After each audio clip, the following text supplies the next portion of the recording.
Hey, what's going on everybody? Welcome back to another video. Today I'm going to be talking about Decampitated. I just found out about this movie the other day.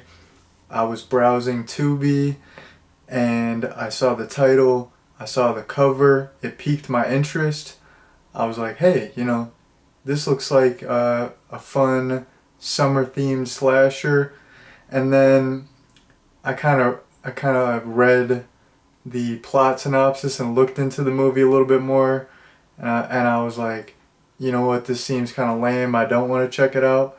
And then I found out that it was like a trauma movie, like it wasn't actually made by like Michael Hers and Lloyd Kaufman, but it was distributed by Trauma, and I'm a fan of trauma movies, so I thought, hey, this is a trauma movie. Let me check it out. And it's still the summer, so thought I would check it out. But yeah, that was kind of a mistake because this movie was not good. I was not a fan of it.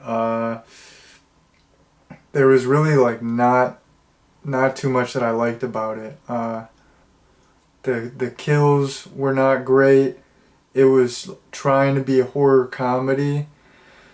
A couple of the jokes worked, but for the most part, the comedy just did not work for me. And I like just like simple goofy humor, but this was like really bottom of the barrel. It was like try hard. Like they were just trying too hard, and a lot of the jokes they just didn't land. They were just too goofy, too silly, like too lowbrow even for like a trauma movie. Yeah, and I mean the story. Not that it's a summer themed slasher. It doesn't call for a great story, but the story was lame. Like pretty much everything about this movie was lame. And I don't like to come on here and hate on movies, but I'm just being honest. If some people do like this movie, more power to you. But I was not a fan of it whatsoever. And before I jump into the review, let me just give you all a plot summary. Pretty straightforward plot. You have this group of young people. They're trying to go on a trip. They decide to go on a camping trip. Once they get to the, camp area, they're looking for this cabin. And while they're in the woods, they start getting picked off by a masked killer. So very basic slasher movie plot, which is totally fine. I love just simple by the book slasher movies, so that's all good. But yeah, just thought I would get that out of the way before jumping into the review. And I mentioned this earlier that the comedy was lame.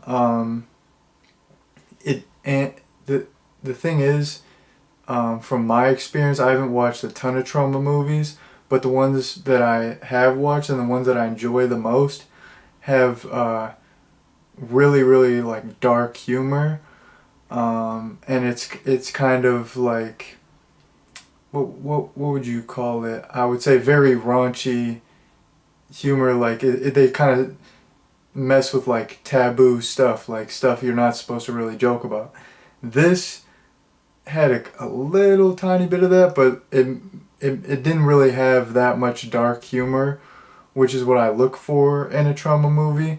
It was just really goofy, annoying, dumb humor. Like every time a character did something, they would have these like goofy sound effects, and it was just lame. I don't know. I don't really have a specific example to go off of, but it was just goofy, just not like I feel like I've said this, but I don't mind that type of humor, but it didn't work for me in this movie. And you may be thinking like, okay, but is it like so bad that it's good? Because like a lot of trauma movies do have the kind of so bad it's good element going on. And there was a couple moments that were, that had that factor, the so bad it's good factor. Like there was some bad CGI and stuff.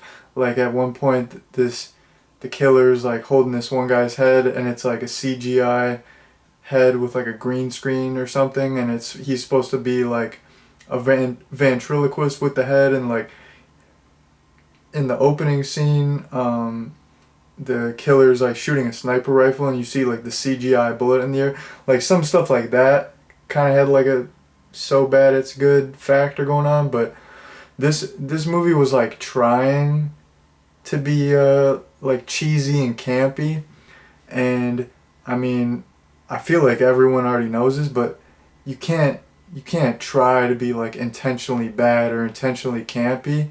Like the only movies that work well, that are like campy or cheesy, it's like it's because it's authentic. Like they're trying to be really good. Like this was kind of trying to be cheesy, like way too hard, and you could just tell they were trying too hard. It just did not work.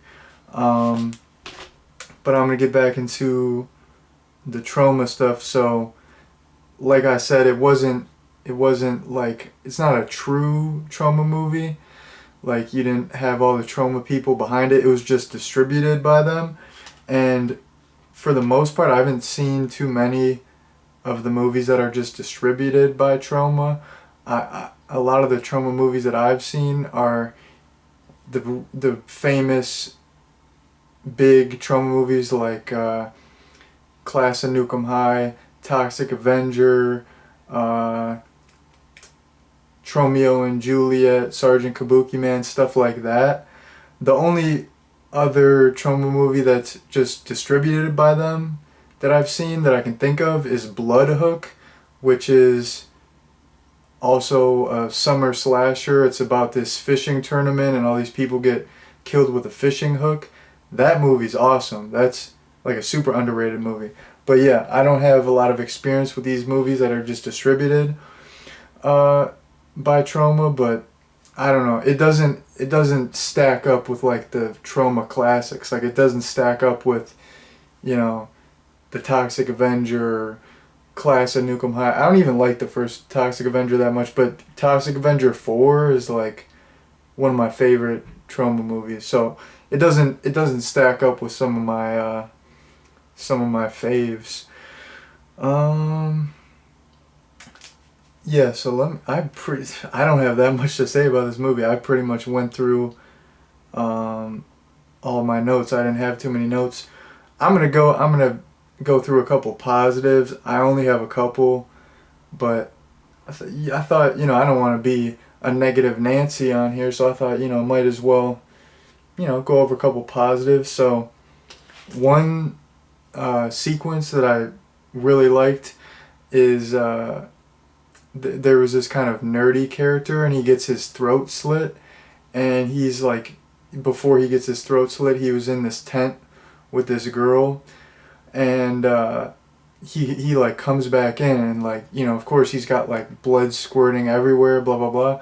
So she's like freaking out and panicking, and it's so funny. She's just trying to like patch him up. So initially she gets like a tiny little band-aid, and she tries to like patch him up with a band-aid, and that doesn't work. So then she like just finds like a roll of duct tape, and she just duct tapes his neck like all around, and for the like he survives. Like the duct tape like seals his wound, and he pretty much survives till the end of the movie. I mean, he gets killed like in the third act, but he survives like pretty much the whole movie, which is hilarious. But it's funny because now that his throat slit, like for the rest of the movie he's a mute, and he'll just like whenever he wants to say something, he'll just write it down, and whatever he writes down gets lost in translation.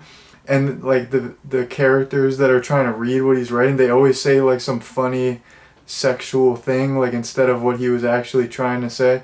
So that initial sequence when they like duct taped him up, and just the stuff surrounding his character and him talking, and with the pen and paper and people like misinterpreting what he was trying to say, I liked all that stuff. Another scene that I liked was the opening chase scene there's this one girl and she keeps getting like caught in bear traps. So she'll just like saw off her limbs and you like it's all practical effects and it looks really good and it's just like ultra gory and like over the top. I really liked that and I was amped up. I was like, let's go. This movie's gonna rock. Like this is what I'm talking about. I'm into it. But like none of the movie lived up to that at all. So that was disappointing. But that opening sequence, like the whole chase sequence, was amazing. That was fantastic stuff. If the rest of the movie was on par with that, this would be a great movie. So I don't know what happened there, but they blew it. They you know put all the goods too early. What are you gonna do? It happens. I guess you gotta hook people in. I get So what are you gonna do? What else? Oh yeah. At one point, like the killer gets his hand cut off, so then he just like duct tapes his hand back on, and then he'll like he's like messing with his fingers, like he just duct tapes his hand back on. Then it's just like it's all good. It's like he can just use his hand and it's totally fine, and it's all the tendons and all the muscles, they're all connected and it's perfect. I thought that was funny. That was like goofy humor that worked. Like that was just outlandish and silly and super funny. I really liked that specific scene. It was only like one quick scene, but I thought that was great. And then I liked the reveal of the killer. I didn't even expect there to be a reveal. Like this movie wasn't set up like a whodunit. Like I was never questioning like who's the killer gonna be? Who's the killer? It's some big mystery. Like it was just like some guy in a mask. If we didn't know who he was, cool. If we do, cool. Like I wasn't even thinking about that. But I did like the reveal. Like I didn't see it coming whatsoever, and it was kind of clever. Like they kind of foreshadowed it. Like he was a character that was shown earlier on in the movie, so that was cool. But yeah, other than those couple positives, I was really not a fan of this movie. I'm gonna wrap things up here in a second, but in terms of recommendation, I would not recommend this. This movie is a waste of your time. There's so many better horror comedies, summer slashers, trauma movies.